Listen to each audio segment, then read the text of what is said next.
Cristian Stellini holding the fort for Spurs until the end of the season. They face Bournemouth this weekend. Their match kicks off at 10 p.m. later tonight. You can catch it live on Astro Supersport. Richarlison might actually return for this game against Bournemouth. What do you guys think of him or his Spurs career so far? You know, I mean, of course, it's been laden with injuries, but then, you know, Conte never did give him much starts to begin with.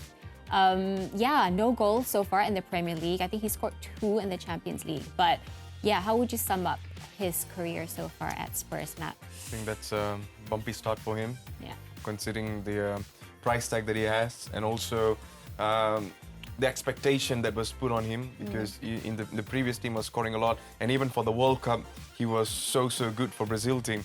But now he is a shadow of the player that he was during the World Cup campaign. So now it's going to be a question for him to prove himself in the starting lineup, because I'm not sure what's going wrong in the training or whenever he gets the chance, but something is not really right for him. He's a proven goal scorer. He can score. He can score, and he's a good player, especially, of course, he comes with his attitude and ego on the pitch and stuff.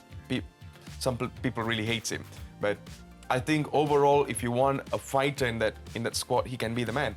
But I'm not sure what are the tactics for Spurs at this moment, because they are not involving him much anymore. So this is going to be a question to himself again. Like, you know, am I in the right team? Did I, or am I not sitting in that tactics that is given by my manager? So that is something that he really needs to check himself. But overall, for Spurs, like what the press conference, the assistant manager was talking about, there's lots of enthusiasm from him, and of course, he's an assistant manager of Antonio Conte anyways, so I feel like, you know, this is going to be a tough one. If he's able to, pull something, maybe a rabbit out of a hat for this game, it's going to be amazing.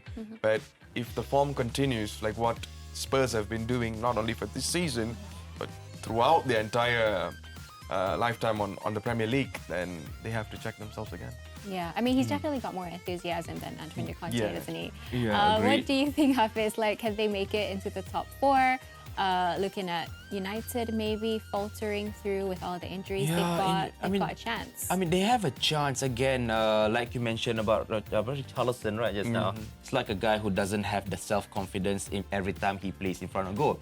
But I'm sure that having with the likes of Harry Lightning Kane, how I used to call him, and Heung-min Son, for sure it will add more depth and also belief, especially when you have Dejan Kulusevski, Ivan Perisic, and Højbjerg are the top assists in their team currently. So for sure, if they have that new direction with that new manager spirit and they work gel together as a team, I think why not take advantage of United's injuries? Definitely. I mean, that is the way to go for Spurs.